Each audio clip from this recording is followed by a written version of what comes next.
నలిపేసి ఒక గంట 2 గంటలు మొదలెట్టండి, తేడా తీసేంటి తాగేయండి, కడుపులో చల్లగా ఉంటుంది, దబ్బగుండలో ఉంటాం. నిజమే, చెప్తా, నేను చెప్తా, నీ దబ్బబండి అయిపోతుంది. అందుకని నేను దబ్బబండుల్లో ఉంటాయి బాబు, ఎవరు లేదు తీసుకుపోదాం అనుకుంటారు, మనం అలా వెళ్ళామంటే ఎత్తుకొస్తారు, అది చూసుకోండి, మరి మనం క్యాప్లా కాయాలి. నిజమే, అందుకే దబ్బబండిలో ఉన్నాడంటారు కానీ నిమ్మ పండులో ఉన్నాను అంటారు, రేగు పండులో ఉన్నాను అంటారు. దబ్బబండి ఎందుకు వచ్చారంటే కంటికి ఇంపుగా కనిపిస్తున్నాయి కదా.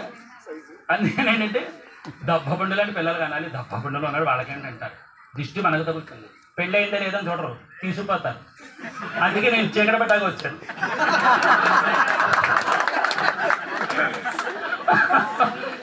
మొత్తం నన్ను ఎవరు చూస్తాలే కానీ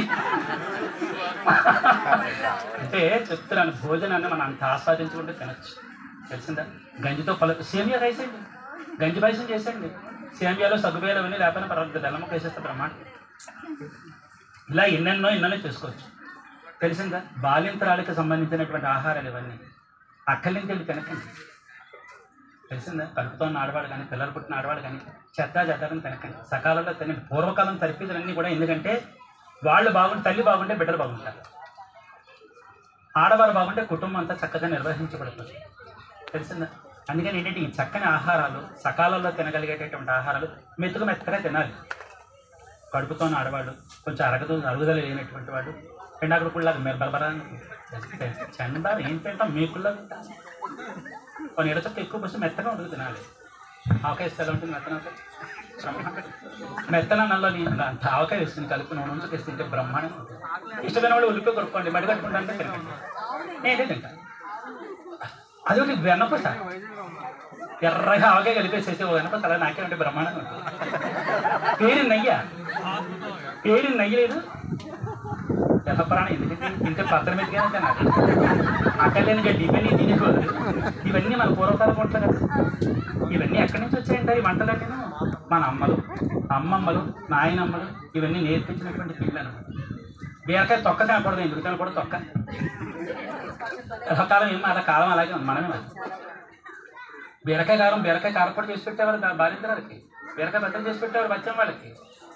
అప్పుడు మనకొచ్చి వెళ్తే పనికిరాదు, అన్నీ మనకొస్తాయి, మనమే మార్చుకోవాలి. ఇలాంటి పాతకాలపు తిళ్ళని వెల్లుల్లిపై కారపడి మడిగట్టుకునే రోజులు పోయాయి, ఇప్పుడు ఆరోగ్యాలు కాపాడుకునే రోజులు వచ్చాయి, అర్థమవుతుందా? అది విషయం. మడిగట్టుకునే మీరు తన్ను వెల్లుల్లి పెట్టి మరి ఏం చేస్తాం, డాక్టర్గా చెప్తాను అంటే ముందుకు పొలములని డాక్టర్గా చెప్తారు, ఒరే వెల్లుల్లిపై తినాలి తింటారు, మనం చెప్తాం పెరటి చెట్టు సొంత విజ్ఞానం పనికిరాదు కదా. అందుకని ఏంటంటే మనం మాట్లాడక్కల్లా పొట్టకల్లా తిట్టకల్లా ఎక్కడ కొడితే వాడే చచ్చాడు. అందుకని ఇవన్నీ మంచి ఆరోగ్యాలు, తెలిసిందా. వెల్లుల్లిపైనగా ఉల్లిపైనగా ఏదంతవరకు తీసుకోవాలి అంతవరకు తీసుకుంటే బ్రహ్మాండంగా ఉంటుంది. పనసకాయ కూర ఒకటే తెలుసుకోవాలి. ఇప్పుడు పనసకాయ తిరుగుతుంటే నాకు అనిపించింది, అబ్బాయి పనసకాయలు అన్నీ పట్టుకోదాం అనిపించింది. దొంగబుద్ధి కూడా ఉంది, కూరలు చూస్తే అన్నీ పట్టుకోవాలనిపిస్తుంది, వండుకుపోయినా అవసరం పట్టుకోదాం అనిపిస్తుంది. హాస్యాన్ని చెప్పాను, నేను వెళ్తుంది లారీలో కాదు వచ్చాను, లారీలో అయితే పట్టుకుపోయి ఉన్నాయి తప్ప పెట్టుకున్నా. అందుకే పనసకాయ కూర తెలుసు, పనసకాయ పచ్చడి చేయండి బ్రహ్మాండంగా ఉంటుంది. పనసకాయ పచ్చడా, పనసకాయలు శుభ్రంగా పనసకాయ ఉన్నాయి మొక్కలు ఉన్నాయి కదండి, వాటిని ఏం చేస్తారంటే కాస్త నూనె వేసి ఒక్క నీడ చుక్క మూత పెట్టేసేసి లేదా నీడ చుక్క జల్లేసేసి మెత్తగా మగ్గించేయండి, పక్కన ఎడేయండి. అదే మొగుట్లో మరో నూనె చుక్క వేసి ఆ ఎండుమిరపకాయలు వేయించేసేయండి, పచ్చిమిరపకాయలు సగంగా వేగాలి, పూర్తిగా వేగకూడదు, అందులో మధురించి వస్తుంది, పక్కన ఇట్టేసేయండి, పోబడేయండి. ఇలాగా పనసపిక్కలు ఉన్నాయి మగ్గిపోయాయి కదండి, రోడ్లోనే మిక్సీలోనే పడేసేసి ఎండుమిరపకాయలు కాస్త ఇంగు పెసరా, కాస్త ఎండుమిరపకాయలు పచ్చిమిరపకాయలు చింతపండు కాస్త పసుపు ఉప్పు వేసేసి మెత్తగా రుబ్బేయండి, పోపడండి. అయితే రుబ్బురోలు ఎక్కడ ఉన్నాయి ఇప్పుడు, కానీ రుబ్బురోలు వాడండి. ఇప్పుడు రుబ్బురోలు అని అంటే మొత్తం చేయకుండా ఉంటారు, అయితే మిక్సీలో చేయండి, నెమ్మదిగా రోల్ దగ్గర వద్దు. కానీ